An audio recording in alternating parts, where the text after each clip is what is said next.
Good morning friends. इस session में मैं आपका जो डाउट्स है इकोनॉमिक्स सब्जेक्ट्स को लेकर के उसको सॉल्व करना चाहूंगा। अगर आपने इकोनॉमिक्स कभी नहीं पढ़ा है या फिर कभी पढ़ा भी है और आपको डिफिकल्ट लग रहा है कि आप इकोनॉमिक्स कवर नहीं कर पा रहे हैं, तो आपको किस तरीके से तैयारी करनी चाहिए और कौन कौन सी स्टैंडर्ड बुक्स हैं, रेफरेंस बुक्स के तौर पर आपको किन बुक्स को फॉलो करना चाहिए।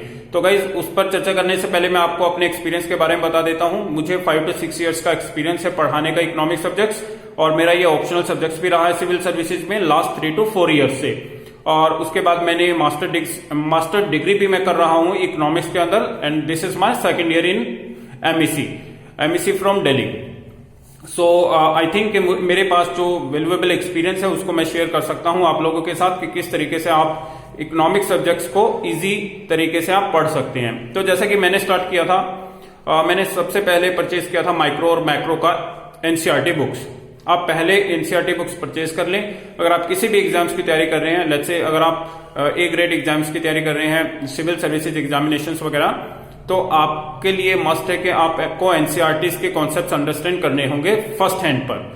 और जब आपके ये कॉन्सेप्ट्स अंडरस्टैंड आपको हो जाते हैं, माइक्रो और मैक्रो 2 एनसीईआरटीज हैं, और एक जो तीसरा एनसीईआरटी है वो है इंडियन इकोनॉमी के ऊपर, इकोनॉमिक ग्रोथ एंड डेवलपमेंट। ये एनसीईआरटीज कवर करने के बाद अब आपका सेकंड काम आता है कि आपको जो भी इनमें प्रॉब्लम्स आई है तो वो उसको आप एक हैंड नोट्स बना करके उसमें राइट करें, ताकि, और हैंड नोट्स कैसे बनाएंगे, आप साइड बाय साइड गूगल कीजिए, जो भी टर्म्स आपको समझ नहीं आती है उसको गूगल करें और वो आप अपने हैंड नोट्स में उतार लें। सेकंड आप ये कर सकते हैं कि सेकंड लेवल पर जाने के बाद आप टेक्स्ट बुक को रेफर करें। किसी भी रेफरेंस बुक्स को आप ले सकते हैं, जैसे रमेश सिंह है, रमेश सिंह का बुक अगर आप रीड करते हैं तो आपको आपके बहुत सारे टॉपिक्स जो है, वैरायटी ऑफ टॉपिक्स ये कवर कर लेगा। करीब 25 to 26 इसमें टॉपिक्स हैं जो आपका इंडियन इकोनॉमी का पोर्शन और मैक्रो इकोनॉमी का पोर्शन दोनों कवर कर लेगा। और माइक्रो का जो पोर्शन है वो आप माइक्रो इकोनॉमिक्स रीड करें, जैसे डिमांड एंड सप्लाई है, इलास्टिसिटी है, टाइप्स ऑफ कॉस्ट है, ये चीजें आप माइक्रो की एनसीईआरटी से कवर कर सकते हैं। और मैक्रो का जो पोर्शन है, एग्रीगेट इकोनॉमी क्या है, और जैसे नेशनल इनकम क्या है, बजट क्या है, बैलेंस ऑफ पेमेंट्स में कौन से पार्ट्स होते हैं, फॉरेन एक्सचेंज क्या है, रूपी एक्सचेंज, किस तरीके से हमारा exchange rate up and down जाता है, तो ये सारी चीजें आपको मैक्रो इकोनॉमिक्स में मिल जाएंगी। फिर आपका जो इंडियन इकोनॉमी का पोर्शन है, जैसे हमारा बजट है, हमारी जो प्लान्स पॉलिसीज अभी वर्क कर रही हैं वो किस डायरेक्शंस में वर्क कर रही हैं। और एक चीज मैं आपको बता दूं कि आप जब इकोनॉमिक सब्जेक्ट्स को रीड करते हैं तो उससे पहले ये जरूर जान लें कि इकोनॉमिक्स है क्या, और इकोनॉमिक्स पढ़ने के क्या फायदे हो सकते हैं, और इकोनॉमिक्स आपको क्यों पढ़ना चाहिए। अगर आपको इन तीनों क्वेश्चंस का आंसर्स मिल जाता है तो समझिए कि आपका आधा काम हो गया। आपको कभी भी इकोनॉमिक्स को पढ़ने में मुश्किल नहीं होगी अगर आपको पता है कि इकोनॉमिक्स है क्या और इसको पढ़ने के क्या फायदे हो सकते हैं, और मैं इसे क्यों पढ़ूं, मतलब क्यों मेरे लिए ये जरूरी है।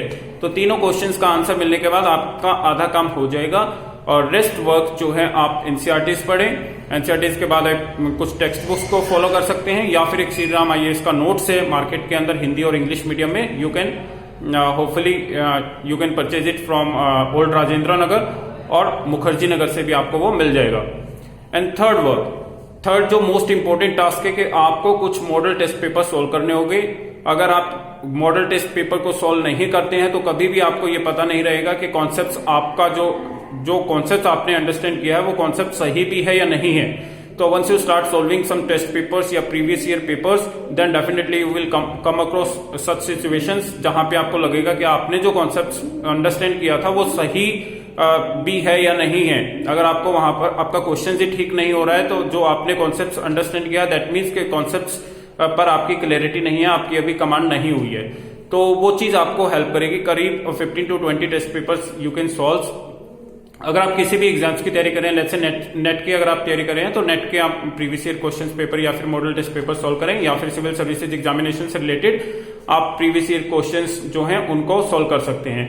अब सबसे मोस्ट इंपॉर्टेंट पार्ट ये है कि इकोनॉमिक्स इतना वास्ट सब्जेक्ट है कि आपका कभी भी किसी भी बुक में कंप्लीट नहीं मिलेगा आपको, और जो जिस तरीके से क्वेश्चंस भी पूछे जा रहे हैं तो कुछ 20 to 25% क्वेश्चंस आपको हर बार मिलते हैं कि जो किसी भी बुक, कोई भी बुक कवर नहीं करती है, और वो थोड़ा सा एक्स्ट्रा ऑर्डिनरी जो सिचुएशन है उस पर होते हैं, ताकि आपने जो भी कॉन्सेप्ट बिल्ड किया है वो आपका चेक किया जाता है, चाहे वो थ्योरेटिकल टर्म्स में हो या फिर कंसेप्चुअल टर्म्स में हो।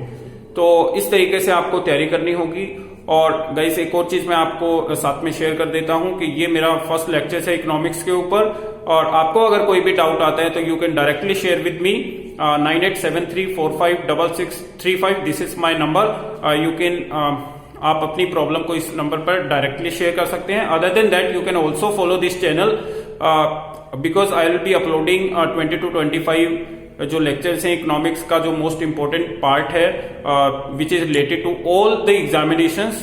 तो जो डिफरेंट टॉपिक्स हैं, जैसे मैं आपको बताना भी चाहूंगा, नेशनल इनकम है जैसे हमारा, या फिर आपका टैक्स स्ट्रक्चर है, इन्फ्लेशन है, बैंकिंग सेक्टर है, फॉरेन एक्सचेंज है, जैसे अनएम्प्लॉयमेंट है, पॉवर्टी है, एग्रीकल्चर है, स्टॉक मार्केट है, डिमांड एंड सप्लाई है। तो और भी बहुत सारे वेरियस टॉपिक्स हैं जो हम कवर कर लेंगे 20 to 25 लेक्चर्स में। और आपको होपफुली अगर कोई भी प्रॉब्लम आती है तो you can share with us.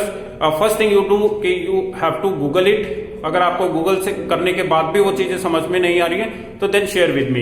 And thank you so much for watching this video and have a nice day.